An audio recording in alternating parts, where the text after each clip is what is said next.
Kuva kera isi yaremwa, umuntu ahora mu rugamba rutagira iherezo. Nubwo iterambere cyangwa ubumenyi cyangwa amategeko mpuzamahanga byagiye bitera imbere, ntabwo byigeze bihagarika intambara ngo zitongera kubaho. Hirya no hino ku isi hakomeje gutemba imivu y'amaraso, umutekano muke n'amakimbirane adashira. Tugiye kurebera hamwe impamvu 5 zituma ibihugu bikora intambara ku isi.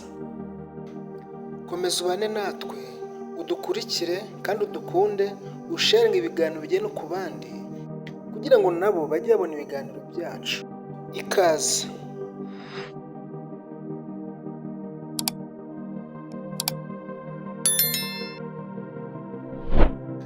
Dore impamvu ibihugu bikunda intambara. Impamvu ya mbere ni inyota y'ubutegetsi.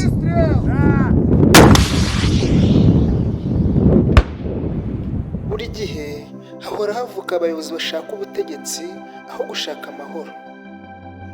Inyuma ya buri ntambara, buri gihe hari umuntu ushaka kugenzura ubutaka, kugenzura abantu cyangwa ibitekerezo byabo, bigatuma akora intambara kugira ngo natsinda byose abyigarurire.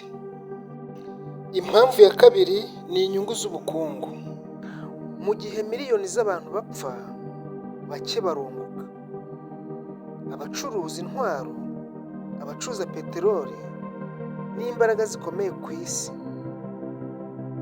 Kuri bo intambara si ibyago, ahubwo ni ubukungu, ni inyungu zabo. Impamvu ya gatatu ni ubwibone cyangwa se imiterere y'abantu bashaka kuyobora ibindi bihugu. Mu mutima wa muntu habamo ubwibone. Ubwo bwibone bumwumvisha ko twe turi mu kuri, bo bari mu makosa. Amahanga amwe arwana ashaka icyubahiro cyangwa se idini cyangwa ashaka kwihorera. Ubwo intambara ikaba itangiriye mu bitekerezo, ikajya yashyirwa mu bikorwa. Impamvu ya 4 ni idini n'imyemerere. Mu mateka imyemerere yagabanyijemo abantu. Buri ruhande rwibwira ko Imana iri ku ruhande rwarwo, nyamara bibagirwa ko iyo Mana ariyo yaremye bose. Impamvu ya 5 ari nayo ya nyuma ni uburiganya bw'iyi si, cyangwa abayobozi bihishe inyuma y'ibyo bakora.